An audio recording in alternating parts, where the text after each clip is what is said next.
여러분 안녕하십니까. 주말에 포근했는데 오늘 오후부터 비가 내려 날씨가 한풀 꺾인다고 하는 3월 25일 월요일 프레스 라이브 시작하겠습니다. 자, 오늘 어떤 이슈가 있는지 살펴보겠습니다.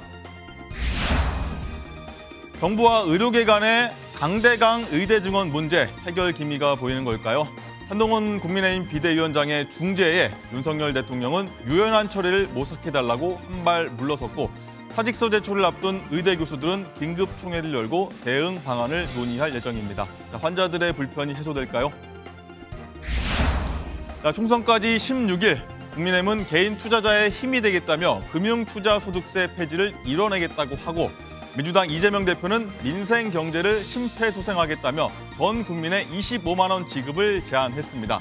자, 민생 챙기기냐, 퓨플리즘이냐, 자, 판단은 유권자의 몫입니다. 러시아 모스크바 외곽 공연장에서 벌어진 테러 희생자가 137명으로 늘어난 가운데 푸틴 대통령은 국가 애도의 날로 선포했습니다. 이슬람 국가 IS는 현장 영상을 공개하면서 자신들의 소행이라고 밝혔는데 도대체 왜 그랬던 걸까요? 자, 프레스 라이브는 1분 뒤에 돌아오겠습니다.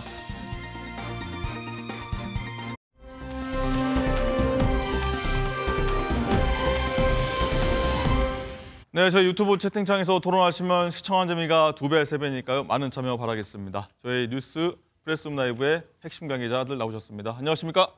안녕하세요. 안녕하세요. 자, 정부와 의료계 간의 갈등에 이어 파국이 맞을 뻔했지만 대화 물꼬를 트면서 극적으로 위기를 봉합할 가능성이 생겼습니다. 국민의힘 한동훈 위원장이 정부와 의료계 사이에서 중재를 하면서 정부나 의료계가 한 발 물러선 건데 이 얘기부터 오늘 나눠보도록 하겠습니다. 자, 장관 기자, 한동훈 위원장이 어제 어떤 역할을 했길래 좀 강대강 평행선을 달리던 정부와 의료계 입장이 조금 좀 누그러지거나 좀 바뀐 걸까요? 네, 정부와 의료계의 중재자 역할을 자처를 했는데요. 어제 서울 세브란스 병원에서 전국 의대 교수 협의회를 만났고 또 전의교협은 전공의들에 대한 유연한 행정 처분을 강력하게 요청한 것으로 알려졌습니다.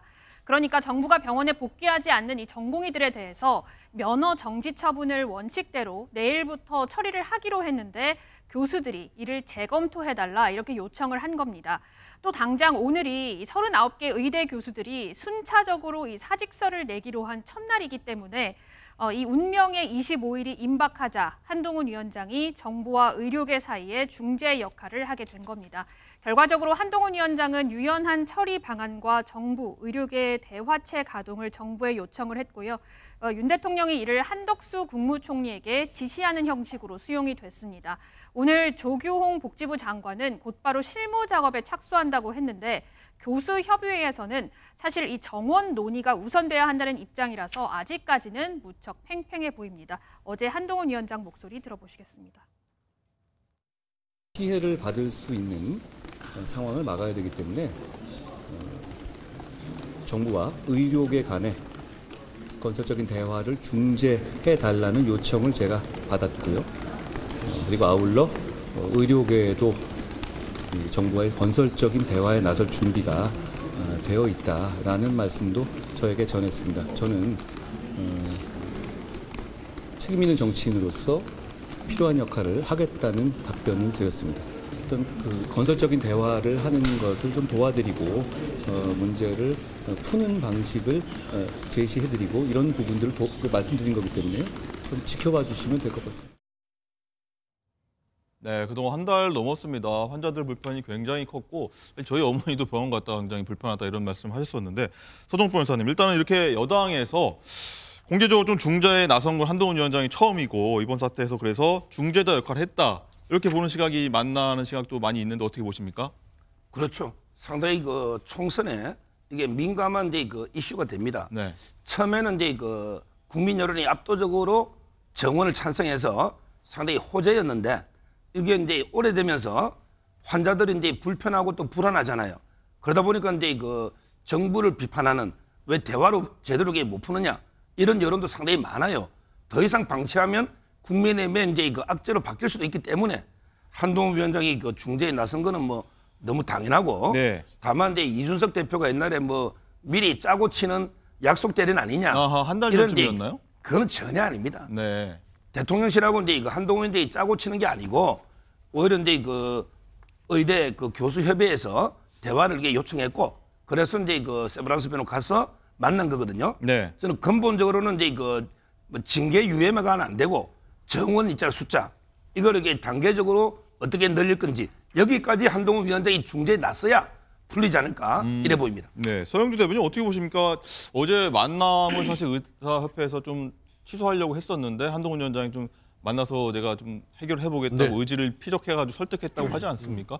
뭐 아까 약속대로는 얘기도 나왔는데 그런 것까지 좀 가야 될까요? 어떻게 뭐 보십니까? 약속 대령까지는 볼 필요는 없을 것 네. 같은데요. 진즉했어야 될 일이 이제 하는 거예요. 이제 했다. 근데 왜 진즉해야 될 이런 물밑 협상들 아니면은 그 의료계 쪽이랑 얘기를 했어야 될 부분들을 왜 이제 할까? 생각해 보면 아 총선이 얼마 안 남았구나. 그러니까 이제 의사와 정부 간의 갈등 자체가 너무 고조되면서 국민들이 이 말하자면 본인들의 의료 현장에서 너무 불편함을 느낍니다. 그다음에 이제 국민의 생명이나 건강권 자체가 침해가 돼요. 장기화되면서. 네. 처음에는 좀 나름대로 지지율에 도움을 받았죠. 근데 자꾸 이제 이 바닥에서 이거 뭐 하는 거냐. 우리 지금 건강 가지고 너희들 뭐 하냐. 이런 민심이 올라오다 보니까 지지율이 차게 싣고 있다. 거기에다가 최근에 정부 여당이 뭘 잘하죠? 최근에 여러 가지 악재가 있잖아요. 뭐 론종석부터 시작해서 대파 가격까지 갔을 때 이게 총선을 앞두고는 이렇게 하지 않으면 견뎌낼 수 없다는 차원에서 한동훈 비대위원장이 나선 것 같아요. 이건 약속은 아니고 서로 간에 대통령실과의 이야기는 분명히 있었다라고 보는 것인데 윤석열 대통령이 이 다가오는 총선에서 나름대로 위기감을 느끼고 어쩔 수 없이 한 걸음 물러나는 그런 모양새를 취할 것 같다라고 보입니다. 네. 뭐 사회 문제 해결 방법이냐 아니면 총선용이냐 이렇게 두 가지 시각을 한번 들어봤고요. 사실 어제 오전까지만 해도 이 대통령실은 완강한 태도를 보였었는데 어쨌든 한동훈 위원장의 중재에 좀 입장을 바꾼 건데요. 한번 목소리 듣고 오시죠. 현재 의료 상황은 여러 가지 문제가 있는데 그걸 유지하더라도 10,000명이 부족한 상황인데 그거를 메꾸기 위해서는 연간 한 2,000명 정도의 배출은 필요한 상황으로 이렇게 보고 있다고 말씀드릴 수 있겠고요. 하나는 이제 5년 정도 이후에 필요하다면은 이제 인원에 대해서 좀 더 볼 수는 있지만 지금 당장은 이 인원을 변경시킬 계획은 없는 것으로 알고 있습니다. 가급적 정부에서는 이제 그런 분들에게 행정적인 처분이나 사법적인 처분이 나가지 않는 것을 희망하지만 현재 이제 법과 원칙이 있기 때문에 절차를 밟아 나갈 수밖에 없는 것도 사실이다 이렇게 말씀드릴 수 있고요. 그런 의미에서 이러한 절차가 마무리되기 전에 조속히 돌아와서 환자의 곁에서 환자를 방치하는 일이 결단코 없도록 이렇게 해주시기를 다시 한번 부탁드린다 이렇게 말씀드릴 수 있겠습니다. 네. 이렇게 오전까지 기존 입장을 대통령실에서 굽히지 않다가 이제 오후에 한동훈 위원장의 중재로 대통령의 전공의 면허 정지 행정처분을 유연하게 대처하라 이렇게 좀 입장이 바뀐 건데 박지영 부원장님 어떻게 보십니까? 일단은 강대강 대치에 굉장히 출구 전략도 좀 마땅치 않았다 이런 얘기들이 있었는데 대통령실 입장에 한동훈 위원장이 나서주면서 좀 약간은 뭐 빈틈, 나갈 공간이 좀 보인다 이런 해석들이 있습니다. 한동훈 위원장의 요청에 의해 가지고 정부의 방침이 바뀌었다. 그럼 선거 개입 이야기 소리를 들을 수 있습니다. 저는 그렇게 해석은 되지 않고요. 네. 다만 이 윤석열 정부의 법과 원칙이라는 것이 선거를 위해서 언제든지 내팽개칠 수 있고 바꿀 수 있구나라는 시각은 국민들에게 심어줬다고 봅니다. 그러면 윤석열 정부는 국정 운영을 국민을 위해서 했느냐 아니면 선거를 위해서 하느냐라는 질문에 또다시 봉착하게 됩니다. 이것은 사실 진작에 해결해야 될 문제라고 생각이 드는데요. 면허 정지가 아니라 파업 전에 해결했어야죠. 파업 전에 해결을 하는 것이 국민들을 위해서 정치를 하는 것 아니겠습니까? 그런데 이 면허 정지 시점에 하는 것은 의사들과 그리고 정부, 표를 위해서 파국을 막았다라는 의심을 저는 살 수밖에 없다. 그런 생각이 들고요. 이번 사태로서 윤석열 정부는 이 법과 원칙, 본인들이 이야기했던 공정과 정의를 지키지 않는다라는 것에 빠졌고요. 또 더 근본적으로는 사실은 이분들이 이야기했던 법과 원칙이라는 것이 선거를 통해서 권력을 유지하는 것에 대해서 더 급급했다. 국민의 건강이라든가 보건의료의 문제라든가 이런 것들은 안중에도 없었다라는 두 가지를 다 증거로 보여줬다. 그런 생각이 듭니다. 네, 신조 대변인 어떻게 보십니까? 일단은 의대 교수들이 이런 말도 했다고 하죠. 품격 있게 좀 대화에 나설 수 있는 분을 좀 같이 얘기했으면 좋겠다 이런 상대였는데 한동훈 위원장이 나서준 개념이거든요. 어떻게 보십니까?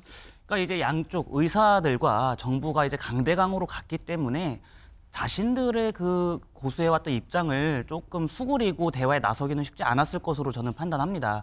그렇기 때문에 한동훈 이제 위원장이 나서서 어떻게 보면 양쪽의 출구를 모색한 다음에 그 장을 마련한 것으로 보는데, 저는 지금까지 그 의대 파업으로 인해서 있어왔던 그 환자와 그 가족들 다 그 상당히 불편함이 많이 있었잖아요. 맞습니다. 근데 그러한 불편함을 감수하고서라도 정부는 의대 정원이 시대적 과제이기 때문에 늘려야 된다라는 입장이었고, 의사단체는 그것을 반대해 왔었는데, 지금 사실 원칙은 달라진 게 없습니다. 의대 정원을 2,000명씩 증가하겠다라는 그 정부의 입장은 변화가 없지만, 강대강으로 가서 의사들을 압박하는 그러한 수단에 있어서는 조금 변화를 모색하겠다라는 입장을 밝힌 것이기 때문에 앞으로 어떻게 흐를지는 조금 두고 봐야 되겠습니다만, 네. 이것이 윤석열 정부의 대통령의 선거 개입이다, 이런 식의 주장은 저는 좀 개인적으로 좀 침소봉대하는 면이 없지 않아 있다라고 생각을 네. 하고요.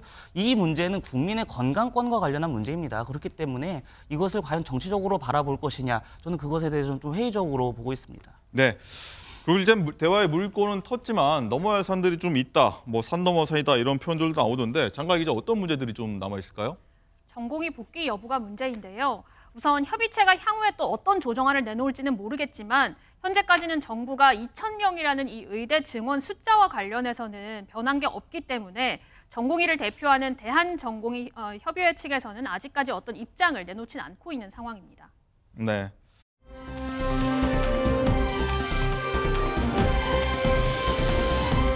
총선을 16일 앞두고 있습니다. 여야 행보 한번 해보도록 할 텐데, 자, 지지 정당이 없는 무당층 민심을 누가 잡느냐, 이번 총선에 성패를 좌우할 거다, 달렸다, 이런 얘기들이 많이 나오는데, 자, 앞서 제가 말씀드렸지만 민생 챙기기냐, 표퓰리즘 아니냐, 이런 얘기도 나오는데, 우선 한번 목소리로 만나보도록 하겠습니다. 이번 총선 결과에 따라서 금투세가 폐지될 것인지 시행될 것인지 여부가 결정됩니다.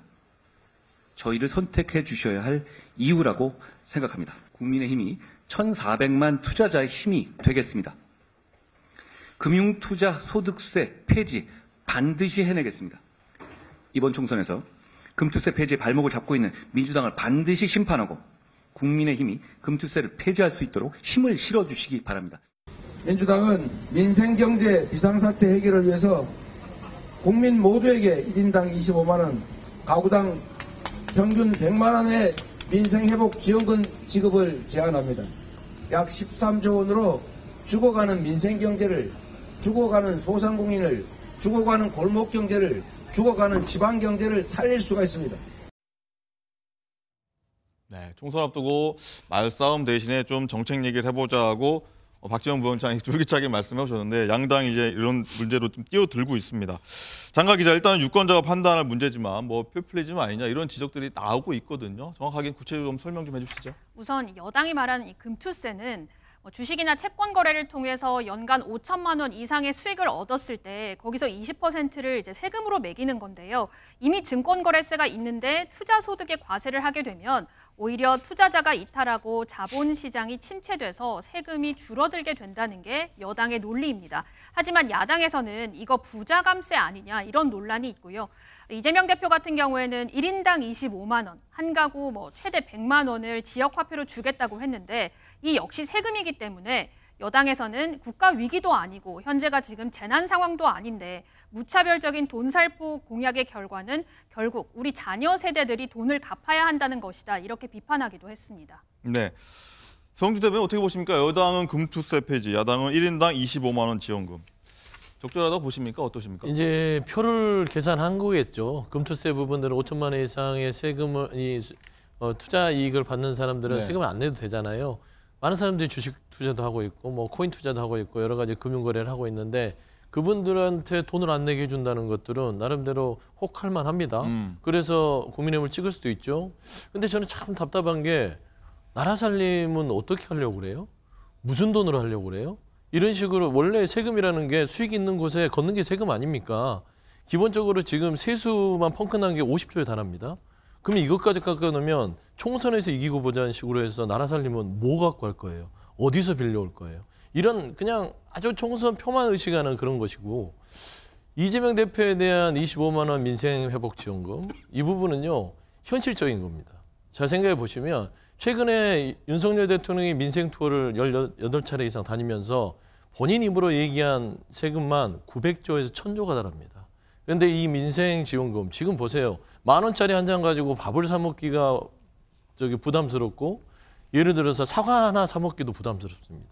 그러니까 가계의 가처분 소득은 확 줄어들었어요. 그런 의미에서 지원금을 주자. 그래야 국민들의 마음을 달래고 기본적으로 가처분 소득을 올리고 또 이것도 지역 화폐 이걸로 한다고 하거든요. 지역 경제 활성화도 시킬 수 있는 나름대로 13조 정도 들어가는 거지만 저는 민생에 보기에는 아주 적절한 제안이다.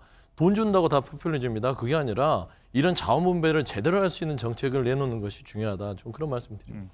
바로 그냥 박재영 부원장께 여쭤볼게요. 일단은 서영주 대변인 말씀을 쭉 해주셨는데 일단 국민들 입장, 유권자 입장에서는 1인당 25만 원씩 하면 13조 가량인데 돈이 나간다는 개념이거든요. 일단 지출을 국가에서 지출을 한다는 개념인데 벌어들은 것보다요.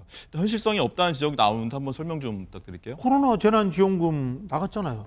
나갔는데 뭐 불가능할 것도 없고요. 그리고 현재 지자체들마다 이 지역화폐를 하고 있는데요. 윤석열 정부 들어서 가지고 이제 지역화폐 예산이 축소돼 가지고 이거는 뭐 민주당 소속 단체장 또는 뭐 국민의힘 소속 단체장 막론하고 전부 다 지역화폐 하자는 이야기를 하고 있습니다. 그런 부분에 있어서 저는 아마도 이게 통과가 되면요. 지자체에서도 굉장히 만족해서 매칭돼서 더 커질 가능성이 있다. 이런 생각이 들고요. 이런 정책들을 볼 때 이제 우리가 이제 포퓰리즘이다 이런 비판들을 많이 합니다만은 사실 저는 뭐 포퓰리즘일 수도 있다고 봅니다. 다만 포퓰리즘 수준도 안 되는 정책이 금토세 폐지 이런 거예요. 금토세 폐지하자는 거는 국가 운영할 생각이 없다는 거예요. 소득이 있는데 어떻게 세금을 안 매깁니까?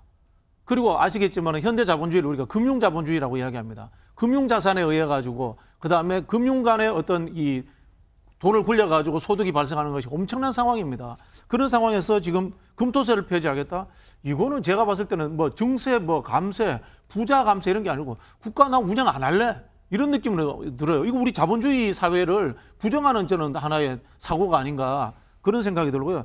아마 물론 이거 현실적으로 국회에서 통과가 안 될 거니까 그런 일은 없습니다만은 제발 좀 그럴듯한 공약 좀 내놨으면 좋겠어요. 네.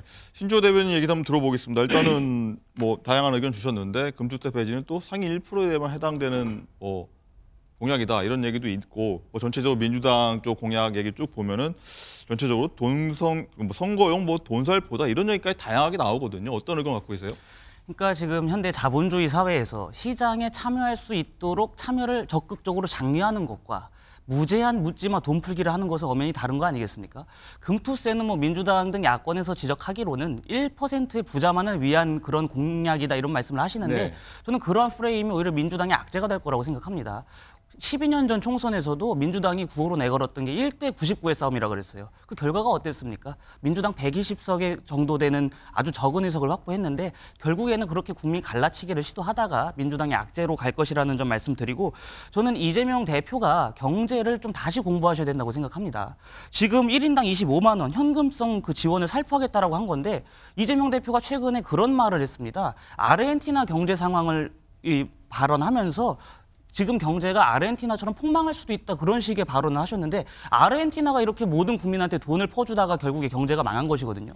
근데 이재명 대표가 아르헨티나 얘기를 불과 며칠 전에 해놓고 지금에 와서는 모든 국민들한테 돈을 퍼주겠다? 이미 자가당착에 빠진 겁니다. 이재명 대표가 제가 보니까 요새 너무 극단적인 발언을 많이 하시고 강한 그 언사를 표현하시다 보니까 본인이 한 말도 기억도 못하고 자가당착에 빠진 상태로 기본적인 경제 지식과 경제사에 대한 그 지식이 없으신 것 같아요. 저는 당 대표로서 좀 공부를 좀 다시 하신 다음에 이러한 말씀을 하시는 게 어떠냐 그런 생각을 하고 네. 그리고 제가 또 하나 마지막으로 지적드리고 싶은 게 이재명 대표가 계속해서 말씀하시는 게 윤 대통령의 선심성 약속 1000조 이 말씀을 하고 계십니다.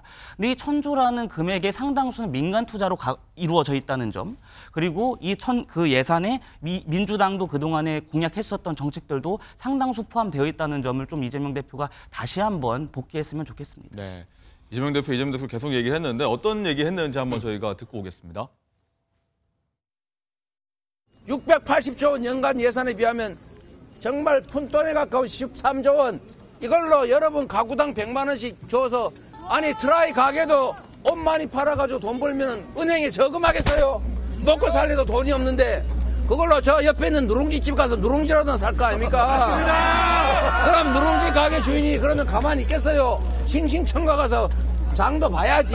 저기 축산사람 가서 고기 좀 사고 이러면 돈이 도는 겁니다, 여러분. 이게 경제가 활성화되는 거예요. 아, 이 무식한 양반들아, 이렇게 하면 된다고요. 대한민국은 대통령이 없습니다. 아니, 없으면 차라리 나요.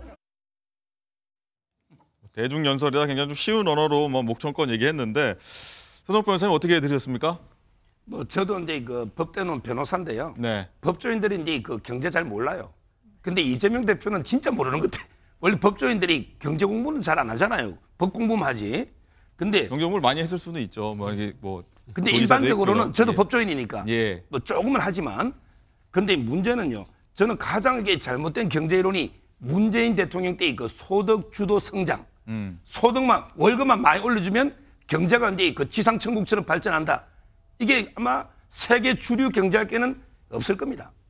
그다음에 두 번째 나쁜 게 이재명 대표의 기본소득 시리즈.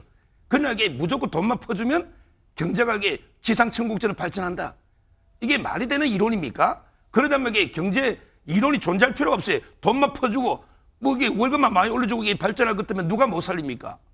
저는 특히 이재명 대표가 지금 이게 죽어가는 민생경제, 죽어가는 소상공인, 죽어가는 골목경제 떠드는데 문제는 왜 선거 때만 꼭 죽어갑니까? 민생이 4년 동안 잘 나가다가 이게 선거 때만 되면 민생이 어렵습니까? 꼭 선거 때만 되면 이게 돈 풀라는 거예요. 옛날에 그랬잖아요. 4년 전에도.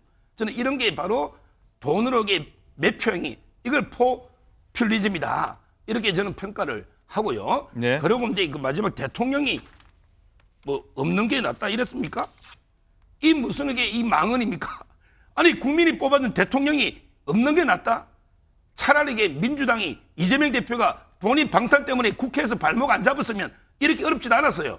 지금 이게 국회에서 뭐 하나 통과시켜 준 게 있습니까? 대통령이 하려는 걸 본인이 없는 게 민주당이 없는 게 더 낫지 대통령이 없는 게 낫다 이게 말이 되느냐 이래 봅니다. 네, 저 잠깐 이 법조인에 대한 경제관념은 좀 일반화가 좀 무리가 있어 보이고 일단 기본소득 판단은 좀 더 해보기로 하고요. 자, 서영주 대변인 한 말씀 하시죠. 네, 서정욱 변호사님께서 또 여러 가지 얘기를 해주셔서 반론 네. 좀 해야 될 것 같아요. 네. 그 변호사 부분들도 전공이 있잖아요. 경제 전공 변호사도 있고 형사법 전공 변호사가 있는데 이재명 대표께서는 경제 쪽에 좀 가까운 공부를 많이 하셨다는 점 다시 한번 말씀드리고요. 네. 죽어간다 그런 얘기를 했어요. 왜 선거 때만 되면 뭐 죽어간다? 아니 지금 현상이 국민들이 먹고 살만하고 행복하고 물가도 안정되고 정말 이 정부가 안정적이다 하면 저런 얘기가 먹히겠습니까? 지금 현상이 왜 정권 심판하겠다고 난리 이렇게 들끓겠어요. 2년 동안 충분히 시간을 줬습니다. 그러니까 죽어가는 경제가 예전에 있었다면 그 경제를 살 시간도 줬는데 아무것도 안 했어요. 그 정도의 평가를 받아요. 그러니까 차라리 대통령이 없는 게 낫겠다라는 게 일반 국민들의 평범한 일상 언어다라는 점들을 정말 정부 여당과 대통령이 뼈저리게 느껴야 되는 것이에요. 네. 여기서 부인한다고 부인할 수 있는 게 아니고 제가 하나만 더 말씀드리면 지금 포퓰리즘 얘기하잖아요. 100만 원, 25만 원 주는 거 어떠냐. 근데 잘 생각해 보세요. 사과 하나 품목 잡으려고 정부가 1,500억 지원금을 풉니다. 한 품목이에요. 근데 이거를 10개 품목, 대파까지 하고 뭐 줄줄 있을 거 아니에요. 그거 잡느라고 1,000억씩만 풀어봐요. 몇 조 원 금방 됩니다. 이렇게 간접 지원으로 이렇게 쓸 돈 있으면 직접적으로 국민한테 주는 게 경제 활성화나 여러 가지 부분에 있어서 더 현명한 거 아닐까. 저는 그런 말씀 드리고 싶습니다. 네.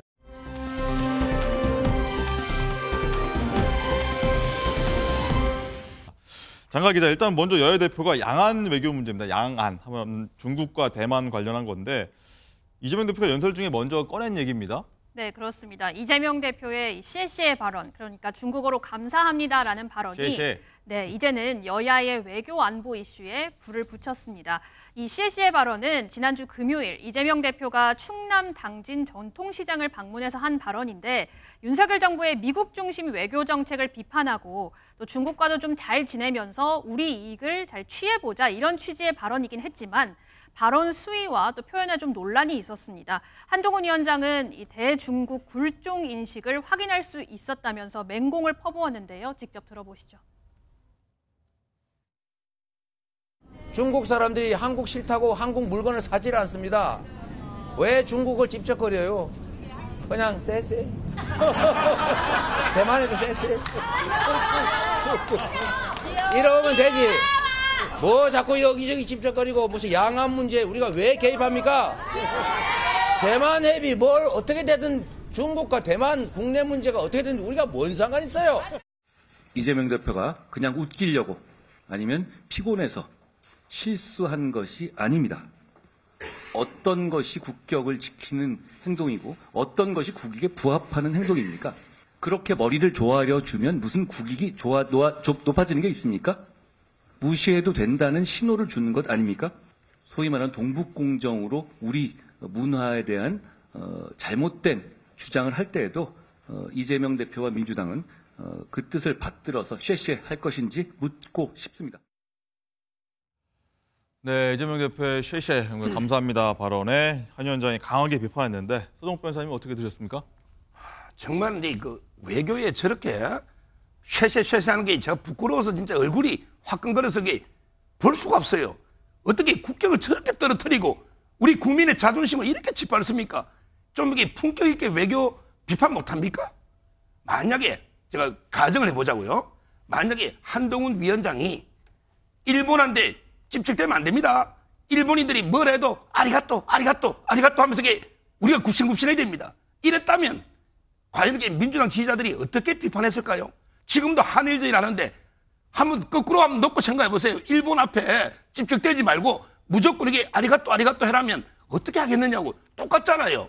중국하고도 이게 냉정하게 실리 외교 하다면 일본하고도 이게 냉정하게 실리 외교 필요한 거 아닙니까?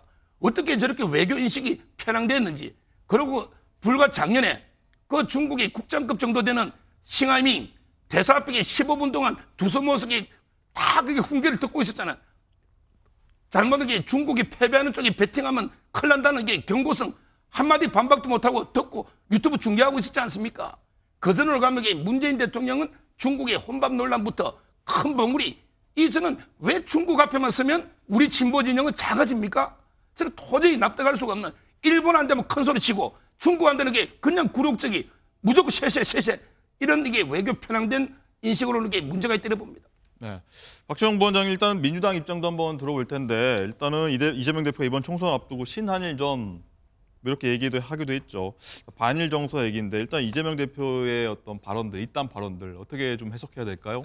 네, 일단 외교의 품격 이야기는 바이든 날리면 이거 아무도 할 수 없어요. 바이든 날리면이 있는데 무슨 외교의 품격을 이야기합니까? 국민의힘에서 착각하고 있는 측면들이 있는데요. 자, 민주당이 국민의힘을 규정할 때 친일적이다 이렇게 규정을 하니까 민주당은 친중이다 이렇게 규정하면은 표가 떨어질 것이다 이렇게 생각을 하는데요.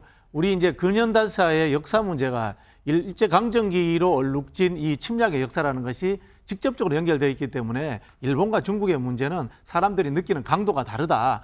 그렇게 비교해 봐야지 별로 표에 도움이 안 된다. 이 말씀을 드리고 싶고요. 예. 실제로 이제 윤석열 정부가 후쿠시마 오염수 문제를 대하는 태도의 문제라든가 또는 동해에서 있었던 일본 해군이 자위대가 미국과 같이 해서 훈련하는 문제 이런 부분들에 대해서 제 목소리를 전혀 내주지 못했지 않습니까? 그런 부분에 있어서 윤석열 정부의 실정을 비판하다 보니까 이게 한일전이 된 거다. 이렇게 이해를 하시면 될 것 같고요. 그다음에 정치, 군사, 안보적인 측면과 경제적인 측면은 완벽하게 분리를 해야 됩니다. 지금 민주당이 일본과의 경제 문제에 대해서 비판한다거나 어떤 갈등 관계를 만드는 것은 전혀 없습니다. 그런 좀 실리적인 측면에서 접근을 하는 게 좋지 않겠나 그런 생각이 듭니다. 네. 네.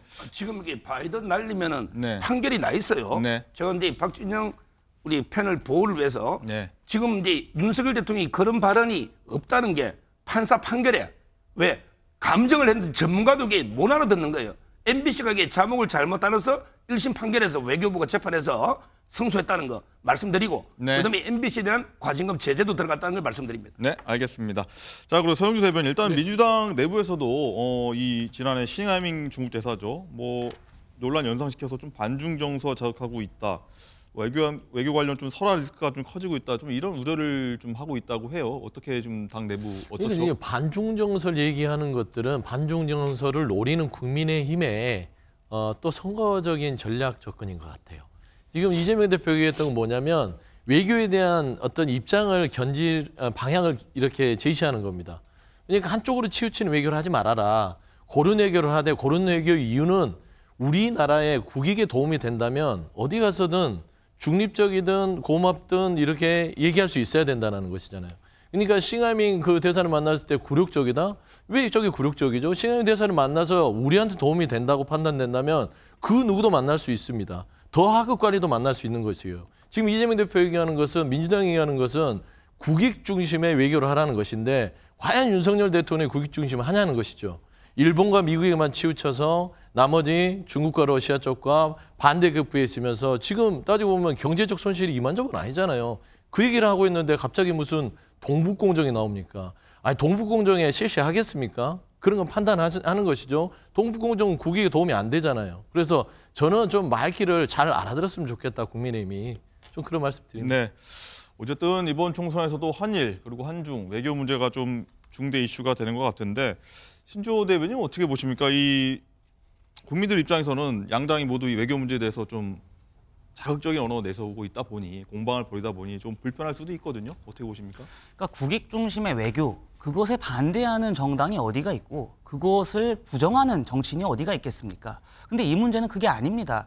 지금 이재명 대표의 이 쉐시의 발언은 제가 생각하건대 근본적인 인식의 문제가 있다. 그런 생각을 갖고 있어요. 그러니까 이재명 대표가 작년서부터 민주당이 계속해서 국민의힘과 윤석열 정부를 향해서 친일 정부다, 친일의 프레임을 씌우려고 노력을 해왔습니다만 그것이 뭐 국민들의 마음에 전혀 다가가지 않은 점이 분명히 있지 않습니까? 그리고 또 민주당 내에서 겉으로는 친일을 외치면서 뭐 회식하러 가면 일식집을 간다거나 그런 식의 겉과 속이 좀 다른 표리부동한 모습을 보여왔던 점들이 분명히 있기 때문에 이제 와서 그 신한일전이다 이런 식의 주장을 하는 것은 저는 조금 어불성설이라고 생각을 하고요.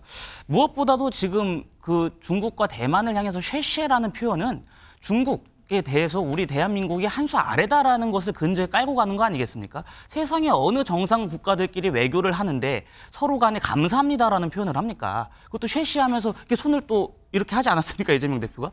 이건 뭐냐면 우리 중국 너네한테 우리 대한민국은 밑에다. 중국은 대국이고 우리가 소국이라고 했었던 문재인 정권의 그 대중 외교의 기조를 지금 이재명 대표가 따라가려고 하는 것 같은데 이재명 대표가 개인적으로 현대 외교 정책에 대해서 조금 더 심도 있는 공부를 하셔야 될 것 같습니다.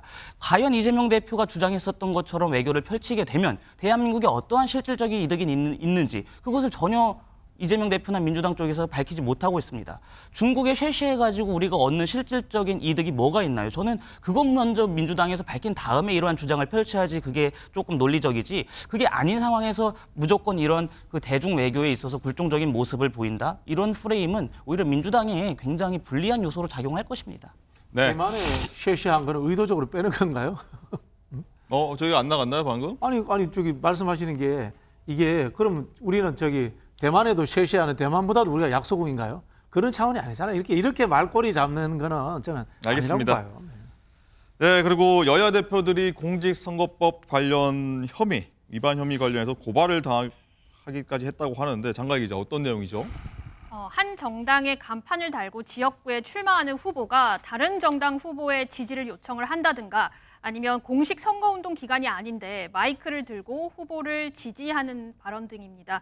누가 어떤 잘못을 했는지 한번 판단해 보시죠. 제가 더불어 민주연합의 24번입니다. 여러분 아시죠? 그러니까 우리는 일단 몰빵을 해야 된다라고 말씀을 드립니다. 오늘은 포천 시민 여러분 만나서 간단하게 해줄게요. 몰빵. 더불어민주연합 비례 24번 서승만이었습니다. 24번까지 당선시켜야죠. 네. 이번 총선을 반드시 이겨야 합니다. 민심을 거부하고 있는 민주당을 심판해야 합니다. 장동혁을 다시 국회로 보내주십시오. 장동혁이 막아낼 수 있습니다. 네, 쭉 들으셨는데 어떤 발언이 문제였는지 혹시 감 잡으셨는지 모르겠습니다. 자, 하나씩 볼 텐데 신조 대변인 일단 국민의힘에서는 이재명 대표의 좀 마지막 발언 24번까지 당선시켜야죠. 이 부분을 문제 삼았어요. 어떤 게 문제죠? 그러니까 지금 이재명 대표는 인천 계양을 지역구에 출마한 공식 후보입니다. 네. 공식 후보인데 더불어민주연합은 민주당과 엄연히 다른 정당이죠. 다른 정당. 근데 민주당에 출마한 후보가 다른 정당 후보의 선거운동을 했기 때문에 이것이 선거법에 약간 저촉되는 부분이 있습니다. 위성정당이지만 다른 정당이다. 그렇습니다. 위성정당이지만 엄연히 다른 정당이기 때문에 그렇게 하면 안 되는 거예요. 반면에 저희 한동훈 위원장은 지역구 출마를 하지 않았기 때문에 저희 국민의힘과 국민의힘 미래 양당의 선거운동을 다 하실 수 있다는 점을 밝혀두고요. 그러니까 지금 이런 식으로 해서 그 민주당에서도 한동훈 위원장의 선거법 그 논란이 있다라고 말씀하시는 게 그 확성장치 그것을 사용했다라고 지금 약간 그 시비를 좀 거시는 부분들이 있습니다. 근데 분명하게 말씀을 드리면 이재명 대표도 지금 계속해서 확성장치를 이용해서 야외에서 무늬만 기자회견 형식으로 정부 여당을 향한 공격과 민주당이 사실상 선거운동을 진행하고 계십니다. 그것은 정당 대표가 할 수 있는 통상적인 일이라고 생각을 하고 이재명 대표를 비롯해서 뭐 저희 당이나 다 할 거 없이 선거법은 조금 준수해가면서 이번 선거를 치러야 되지 않을까 생각합니다. 네, 서영주 대변인 일단은 위성정당이지만 어쨌든 선거법상 다른 정당이기 때문에 문제를 신주호 대변인이 지적했는데 일단 국민의힘에서는 연동형 비례제로 갈 때부터 사실 이런 일 벌어질 거다 예견도 했고 국민의힘에서 사실 벌어질 수 있는 일이거든요. 어떻게 이 상황 보십니까? 그렇죠. 뭐 이제 그게 뭐 꼭 그 선거제까지 얘기할 필요는 없는 것 같고요. 저는 이 지금 이런 현상들이요, 그냥 선관위에서 해석에 따라서 경미한 일일 수도 있습니다. 그러니까 지금 야 선거전이 이제 과열되는구나 이런 조그마한 일 갖고 서로 고소고발하는 거잖아요. 근데 저는 위성정당에 대해서 이 이제 모집 대주주라고 해야 되죠. 민주당은 더불어민주연합, 국민의힘은 국민의 미래 있잖아요. 이 여기에 대해서 지지 선언을 할 수밖에 없어요. 뒤에 데리고 다니잖아요, 모시고 다니잖아요. 그분들을 이제 지지 선언하는 부분들에 있어서 마이크를 안 잡더라도 그 행위 자체도 보면 다 불법입니까? 데리고 다니는 게. 저는 그런 부분을 해석의 영역인데 이런 좀 작은 부분까지 서로 고소고발하는 거 별로 보기 안 좋다. 좀 그런 말씀드립니다. 네, 소정욱 변호사님 일단 야당에서는 한 위원장이 마이크 사용한 거 두고서 불법 선거 운동에다 고발하겠다고 했고요. 또 국민의힘에서는 또 이재명 대표가 마이크를 들고 하는 것들이 있었는데 기자회견을 이게 또 문제다. 또 고발하겠다 이렇게 나서고 있습니다. 먼저 이제 그 법을 보면 일단 이제 그 다른 당의 선거운동 이거는 막아야 됩니다. 이거는 이제 개정의 여지가 없어요. 예를 들어 이제 어느 당의 당직을 두고 다른 당의 선거운동 이거는 막아야죠. 근데 이 마이크 부분은요, 좀 이제 저는 앞으로 선거법 개정이 필요하다 봐요. 어떻게요? 예를 들어 이제 이재명 대표처럼 저 실외에서 마이크 쓰면요, 기자회견 핑계 대면 그건 안 돼요. 판례가 기자회견이 되려면 세 가지 요건. 첫째, 숫자가 제한돼 이래요. 몇 명 기자회견을 몇백 명 오면 안 되잖아요. 그다음에 구호를 외치면 안 돼요. 기자회견 할 때. 그다음에 퍼포먼스를 하면 안 돼요. 이게 우리 조원진 대표도 기자회견 했다고 그때 김여정 올 때 그게 유죄가 나왔거든요. 집회란 말이에요, 그거는. 따라서 이제 그 실외는 주민들이 불편하거든요. 그래서 이제 선거 전에 마이크 쓰고 계속 하면 이것까지 풀어버리면 선거 전인데도 이게 엄청나게 소란이나 주민들한테 불편한데. 근데 아까 장동혁 그 후보 때 그거는 실내잖아요. 실내에서 이제 그 후보 사무실 개소식이나 이런 장소까지는 실내는 주민들한테 불편 안 주거든요. 저런 것까지 이게 다 규제하면 당대표 목이 쉬어가지고 할 수가 없어요. 조금 이게 저는 법을 앞으로 개선할 여지는 있다.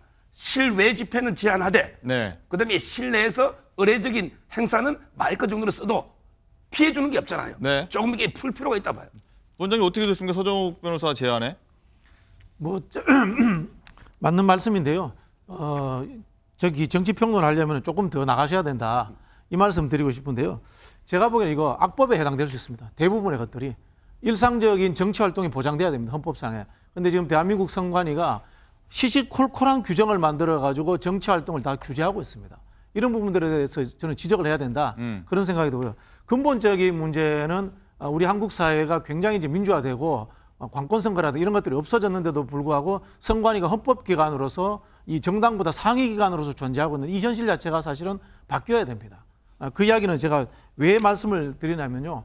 대부분의 선진국들은 보면요, 선관위가 그냥 위원회 구조로 있다가 공무원들이 파견 나오거나 자원봉사자들도 운영이 되는데 우리는 헌법기구이고 상시적으로 엄청난 인력을 가지고 있습니다. 그러다 보니까 그 조직 논리를 가지고 조직을 계속 확대하고 유지하기 위해서 정치권을 계속해서 옥죄고 있는 거예요. 이건 뭐냐면 민주주의에 대한 압박입니다. 그런 부분에서 우리 좀 근본적인 고민을 해야 되고요. 그다음에 타당을 왜 지지하면 안 되느냐 묻고 싶어요. 타당을 지지해도 되는 거 아니에요? 이거 결국은 위성정당을 만드는 양당 자체에 대해서 비판을 해야 되는 겁니다. 각자가 다 당에 속해 있지만은 그런 것에 대해서는 좀 근본적으로 비판하는 좀 그런 자세를 취했으면 좋겠어요.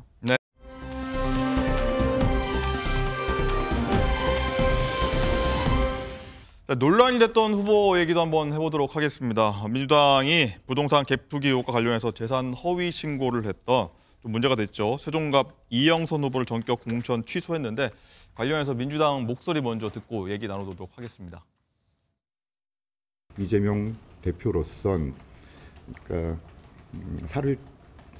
생사를 도려내는 아픔에도 불구하고 국민 눈높이에 맞는 공천을 하기 위해서 이번에 긴급하게 또 신속하게 선제적으로 공천 취소 결정을 내린 것입니다. 이영선 후보는 당과 국민에게 용서하지 못할 죄를 지었습니다. 우리 당이 검증을 제대로 못한 것도 있습니다만 현 제도상의 한계 때문에 검증을 할 수가 없습니다. 당과 국민을 속였습니다. 그 알량한 법지식으로 제도를 악용하고 당과 국민을 기만한 행위에 대해서 엄정하게 책임을 물어야 될 것입니다. 정말로 팔을 하나 떼내는 심정으로 고통스럽고 안타깝지만 무공천하는, 공천을 철회하는, 그리고 제명하는 조치를 취했다는 점을 말씀드립니다. 예, 이재명 대표가 남의 당 후보가 아니라 자기 당 후보를 굉장히 거세게 비판을 하면서 공천 취소한 내용인데 장가 기자, 일단 민주당이 선제적으로 알려지기 전에 공천 취소를 알려고 공천 취소를 해버린 거예요? 그렇습니다. 갭투기도 갭투기인데 우선 당에 제출한 이 재산 목록과 실제 재산 목록이 달랐습니다. 허위로 당에 제출을 한 거죠. 이를테면 공천 심사 때 당의 재산 목록을 제출을 할 때는 아파트 한 채, 오피스텔 한 채, 상가 한 채 저렇게 신고를 했는데 나중에 알고 보니까 실제는 아파트 4채, 오피스텔 6채, 상가 한 채, 임차권 1개를 보유하고 있었습니다. 또 이 재산을 모두 합해보니까 38억 원인데요. 부채가 37억 원이었습니다. 네. 그러니까 은행 대출을 최대한 받고 임차 또 월세 보증금을 받아서 다른 곳에 또 매매하는 이 갭투기 방식으로 재산을 불려온 것으로 분석이 됩니다. 이 전 후보는요, 이번 일에 대해서 배우자가 자신도 모르게 투자를 했고 공천받고 재산을 신고하는 과정에서 알게 됐다, 이렇게 언급하기도 했습니다. 네, 금액이 상당히 어마어마합니다. 신조 대변인, 일단 보면 대전 전세 사기 피해자 대책위원회 자문 변호사로 이영선 변호사가 활동을 했어요. 그리고 서민과 약자를 대변하는 민생 변호사다, 이렇게 표방해 왔는데 정작 본인 행보는 굉장히 모순됐어요. 어떻게 보셨어요? 그렇습니다. 지금 전세 사기 피해 때문에 수많은 청년들이 고통을 받고 있는 실정입니다. 그러한 상황에서 이런 분을 공천을 했던 민주당은 처음에는 저는 민주당을 굉장히 공격적으로 비판하려고 생각을 했습니다만 네. 공천 취소를 내린 것은 저는 개인적으로 민주당을 칭찬하고 싶습니다. 잘한 결정이라고 생각합니다. 게다가 지금 이영선 후보죠. 이 사람이 민주당에 제출한 서류와 선관위에 제출한 서류가 다르다라는 것은 고의적으로 지금 민주당을 속이고 더 나아가서 국민을 기만하려고 했던 행위입니다. 그런 것에 대해서 저는 민주당이 적합한 조치를 내렸다라고 생각을 하고 있습니다만 과연 근데 민주당이 지금까지 표방을 해왔었던 것처럼 서민과 약자를 입에 올릴 자격이 있는지 스스로 자문해봐야 된다고 생각합니다. 이 사람도 그렇고 조수진 변호사도 그렇고 또 최근에는 울산에 전은수 변호사도 있거든요. 그러한 분들의 행태를 보면은 변호사라는 타이틀을 이용해서 서민과 약자를 보호해왔다라는 그 주장을 펼치지만 그 사실상 속내에는 약자들을 향한 성폭력, 성폭행을 옹호했고 또 약자들을 향한 이 전세 사기 이런 것들을 본인들이 직접 자행함으로써 굉장히 그 국민을 기만하고 우롱해 오지 않았나라는 생각을 하고 있습니다. 네. 그렇기 때문에 민주당에서 조금 이 문제를 이러한 분들을 조금 한 대로 엮어서 하나의 그 입장을 좀 표명하실 필요가 있을 듯합니다. 우리가 지금까지 이런 사람을 공천해 왔던 것은 잘못을 했지만 이번에 공천 취소를 함으로써 국민들께 새로운 모습으로 다가가겠다, 이런 식의 입장을 발표를 직접 하시는 것이 어떨까 하는 생각을 갖고 있습니다만 이재명 대표가 이 부분은 잘한 것 같아요. 잘한 것은 또 인정해야 되지 않겠습니까? 네. 어쨌든 발언 중에 전세 사기가 아니라 전세 갭 투자 의혹 정도로 한번 정리를 해보도록 하고요. 일단 서영주 대변인. 네. 자, 민주당에서 얼마 전에 조수진 변호사도 사실 변론 과정에서 있었던 문제가 돼서 사퇴를 했고요. 또 다 일반화할 수 없겠지만 이분들이 다 민변 출신이다, 이런 부분에서도 지적을 좀 하고 있고요. 또 민주당에서는 총선 악재가 될 것 같아서인지요, 선제적 조치를 했단 말이죠. 이 전체적으로 어떻게 보고 계십니까? 일단은 이재명 대표가 빠르게 잘 결단한 것 같아요. 근데 저는 이번에 이영선 후보가 이제 박탈되면서 이게 전체적으로 민주당 내에 검증 시스템을 조금 더 강할 필요가 있겠다, 후보자. 네. 예를 들면 이런 거예요. 자격 검증을 할 때 기본적으로 후보자들, 공직에 출마하는 후보자들의 어떤 여러 가지 양심을 믿는 겁니다. 신뢰를 하는 거죠. 그래서 본인들이 재산 신고를 내고 서약서를 씁니다. 만에 하나 이 재산 신고가 나중에 허위로 드러났을 시에는 후보자 자격을 박탈하는데 동의한다. 이런 것이거든요. 네. 그래서 되도록이면 많은 후보자들이 거기에 준해서 양심적으로 재산을 제출합니다. 그리고 나중에 불이익이 있을 수 있는데 이영선 후보 같은 경우는 마지막엔 차라리 그냥 본인에 대해서 실수를 인정하면 좋은데 이게 배우자 탓을 하면서 또 나와요. 이 거짓말 금방 나오잖아요. 예. 공동명의로 된 것들도 많고 예를 들면 한 6, 7천만 원을 가지고 지금 30몇 억을 본 거 아닙니까? 투기로. 그러니까 이런 방식으로 봤을 때 이럴 바에는 차라리 그렇게 돈을 벌고 사셨어야지 왜 선출직 공직자에 나섰는지 이 자체가 굉장히 당의 입장에서는 너무 좀 안 좋다. 죄질이라고 하긴 그렇지만 당도 속이고 국민도 속이고 예를 들어서 국회의원 의석 하나가 없어진 거잖아요. 네. 당에서는. 그럼 막대한 손해를 입혔다는 겁니다. 거기에 이제 조수진 변호사까지는 모르겠지만 민변 출신들이 또 우연찮게 이러게 돼요. 그러면 민변 쪽에서도 정치에 출마할 분들이 있다면 그 안에서도 좀 자정 능력과 여러 가지 검증을 통해서 어떤 추천하는 제도들 예. 이런 것들이 이루어져야만 우리 당도 그렇지만 국민들한테 신뢰가 안 되는 상황이지 않을까 좀 그런 생각이 들었습니다. 네, 제언까지 해주셨군요.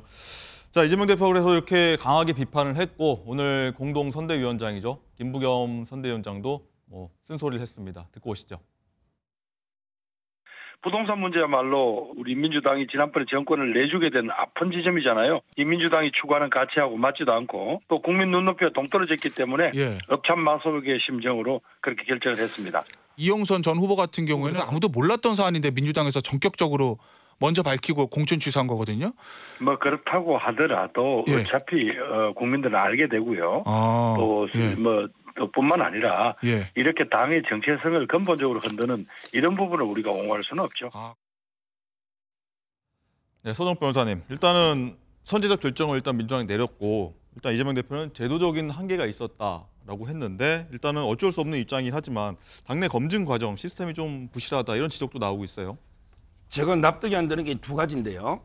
첫째는 이제 부동산이요. 네. 부동산이 이제 아파트는 이제 세 채가 2분의 1씩 배우자하고 이영선 변호사가 이제 자기 이름으로 돼 있는 거예요, 세 채가.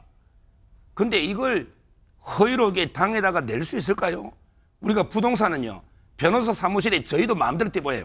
그 전국에 누구든지 부동산 보유 내역은 세금을 내기 때문에 누구든지 자유롭게 떼볼 수 있어요. 네. 근데 이영선 변호사인데 본인 명의로 아파트가 3개나 돼 있는데 이걸 한 채라고 내면 이게 말이 됩니까?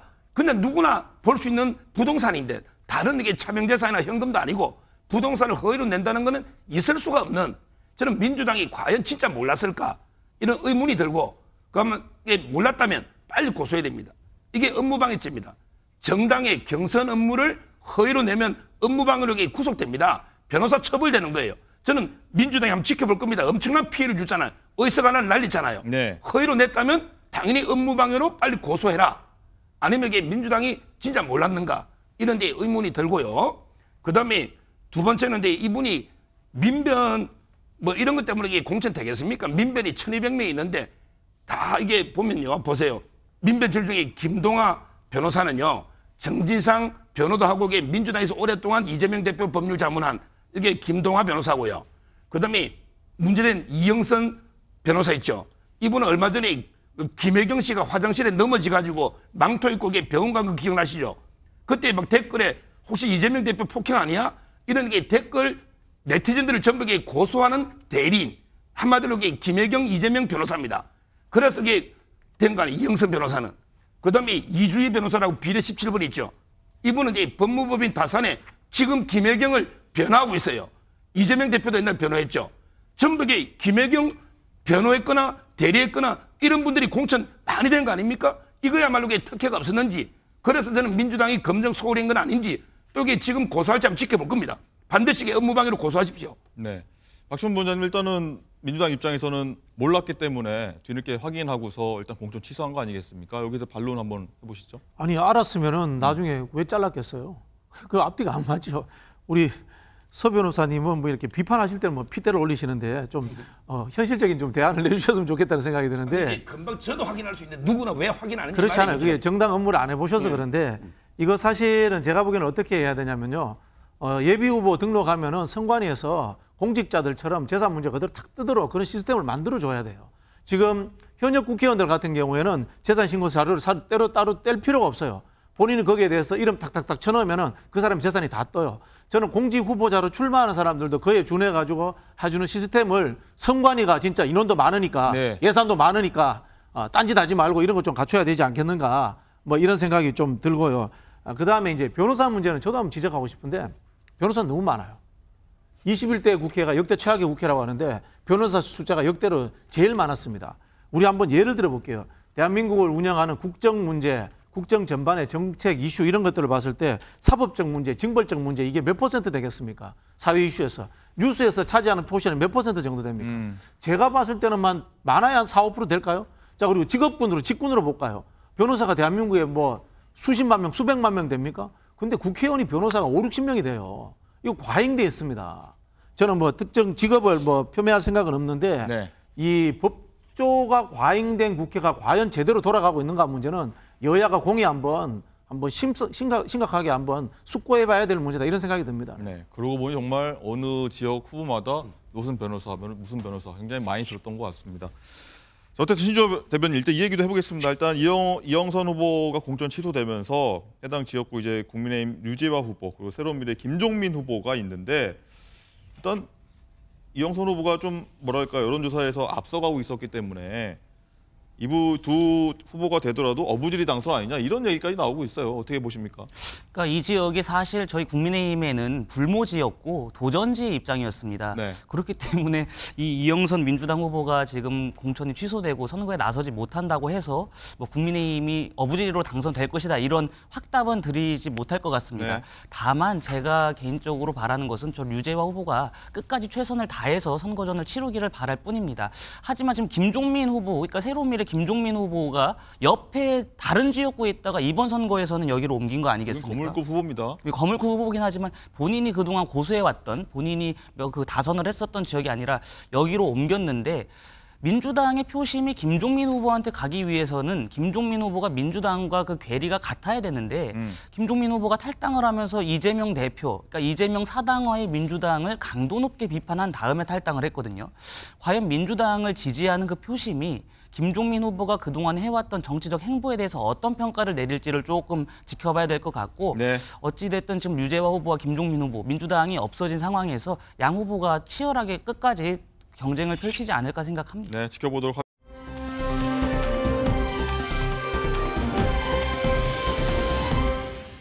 장가 기자, 마지막으로 한번 이 부분 한번 짚어보도록 할게요. 이번 총선에 나선 지역구 후보들의 1인당 평균 재산 조사 결과가 나왔는데 안철수 후보가 1위일 줄 알았는데 다른 후보가 있더라고요, 1위가. 저도 안철수 후보가 자산이 제일 많을 줄 알았는데 아니었습니다. 바로 경기 부천갑에요. 국민의힘 김복덕 후보입니다. 무려 1,446억 6천만 원을 신고했습니다. 김 후보는 1994년에 창업한 조명업체를 2020년 코스닥에 상장시킨 창업가 출신입니다.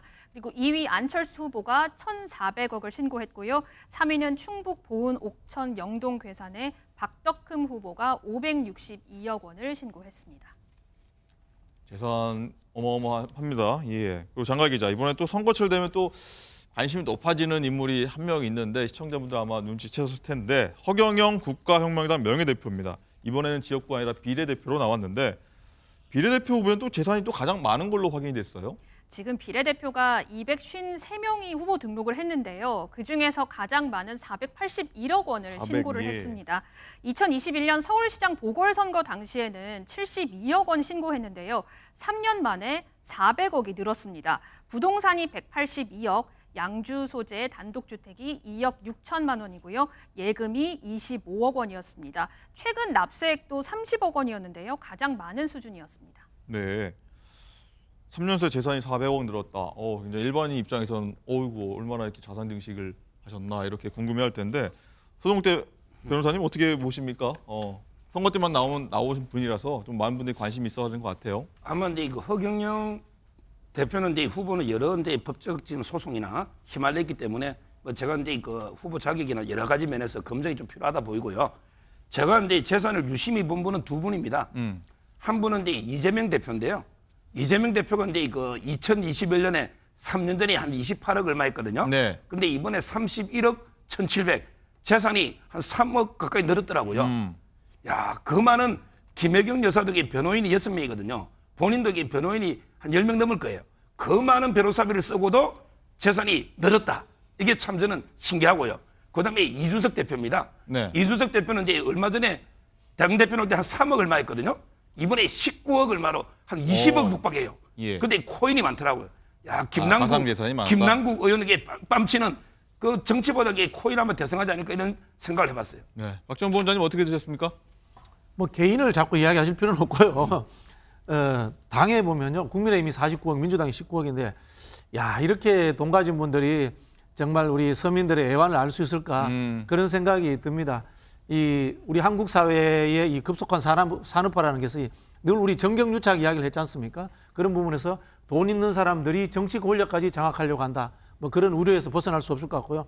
한편으로 변호사 이야기와 좀 연동되어서 좀 네. 씁쓸해한 측면이 있습니다. 네. 그렇군요.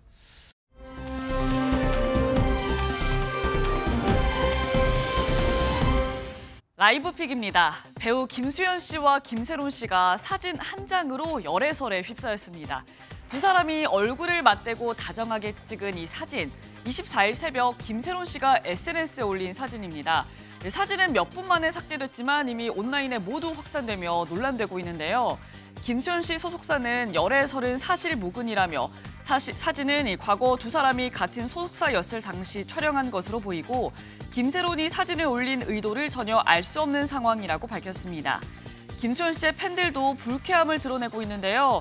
김세론 씨는 2022년 5월 음주운전 사고를 내고 여론이 부정적인 데다가 현재 방영 중인 김수현 씨의 드라마로 김수현 씨의 인기를 이용해 연예계에 복귀하려는 게 아니냐 추측하고 있다고요. 김수현 씨 측은 사실이 아닌 악의적인 게시물에 대해 강력 대응할 방침이라고 밝혔는데 어떤 의도로 올렸는지 모르겠지만 김세론 씨 하루빨리 입장을 발표하는 것이 좋겠네요. 여장을 하며 수영장 탈의실에 들어간 남성이 체포됐다는 소식입니다. 어제 오후 1시쯤 서울 송파구 올림픽 수영장에서 단발머리에 파란색 미니스커트를 입은 한 현행범이 경찰에 인계되는데요. 얼핏 보면 마른 체형의 여성처럼 보이지만요. 이 현행범 30대 남성입니다. 어떻게 여자 탈의실에 들어갔을까요? 이 남성은 모자와 마스크, 안경으로 얼굴을 가리는 치밀함을 보였고요. 또 별도의 확인이 필요 없는 키오스크를 이용해 입장을 했다고요. 이 남성은 약 10분 동안 여성들을 힐끔힐끔 관찰했다는데 저 사람 붙잡아주세요 하고 이용객들의 외침을 들은 강사가 도망가는 이 남성을 붙잡았다고 합니다. 이 남성은 성적 목적을 가지고 범행을 저질렀다 진술했는데요. 현재 경찰은 휴대전화 포렌식을 통해 탈의실 내부 불법 촬영 혐의가 있는지 조사하고 구속영장을 신청할 계획이라고 하네요. 지금까지 라이브픽 전해드렸습니다.